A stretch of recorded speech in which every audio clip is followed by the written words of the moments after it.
Hello, and welcome to this day in history for January 29th.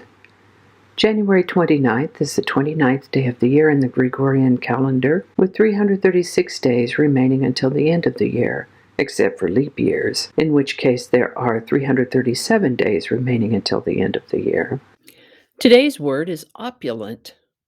Opulent is an adjective that means ostentatiously rich and luxurious or lavish. This comes to us from Latin. Earliest documented use is the mid-1500s. Opulent.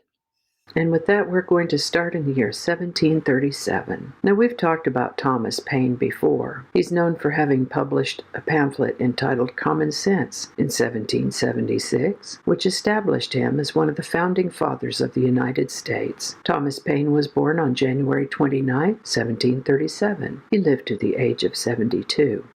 This is the birthday of American general, lawyer, and politician Moses Cleveland, perhaps best remembered today for having founded Cleveland, Ohio. He was born on January 29, 1754.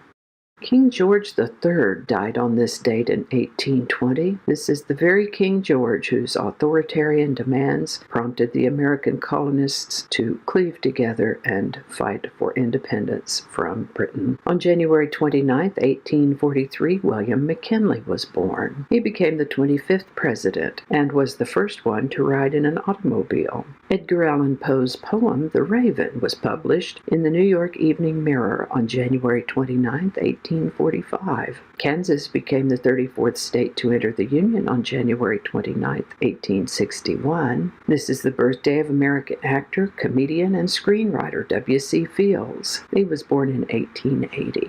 Karl Benz patented the first successful gasoline-driven automobile on January 29, 1886. Those of you who know me well will not be surprised to hear how delighted I was to see this next item come up in my research for today. For you see, it is that on January 29, 1936, the first 5 baseball greats were chosen for induction into the National Baseball Hall of Fame in Cooperstown, New York. That group, the first 5 as we like to call them, are Ty Cobb, Babe Ruth, Honus Wagner, Christy Mathewson, and Walter Johnson. Later on in the year, we'll talk about the first induction ceremony. Inductees are selected by the Baseball Writers Association of America, also known as BBWAA, and also the Veterans Committee. Inductees are selected by a ballot process and announced in January, and then the actual induction ceremony happens later in the year, typically around the end of July. And we just mentioned Paul Newman the other day, didn't we? Well, he's back in this day in history today because on January 29th, 1958, Paul Newman and Joanne Woodward got married. Unusual in general and a definite anomaly in Hollywood, these two were devoted to each other and stayed married until death parted them. And on January 29, 1980, the Rubik's Cube made its international debut at the Ideal Toy Corporation in Earl's Court, London. And that's all I have for you today. As always, links to my research are included in the show notes. Thank you so much for watching. Give it a like if you enjoyed this video. Consider subscribing if you haven't already, and feel free to share if you found this video interesting or informative.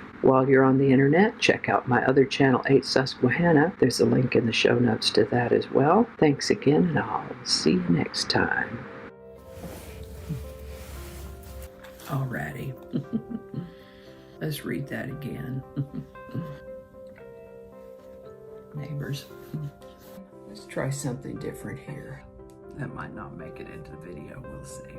Okay, let's try that again. Not too salty though. Gotta be just right. No, it's not. Okay, hold on. That's not a nice way to say it.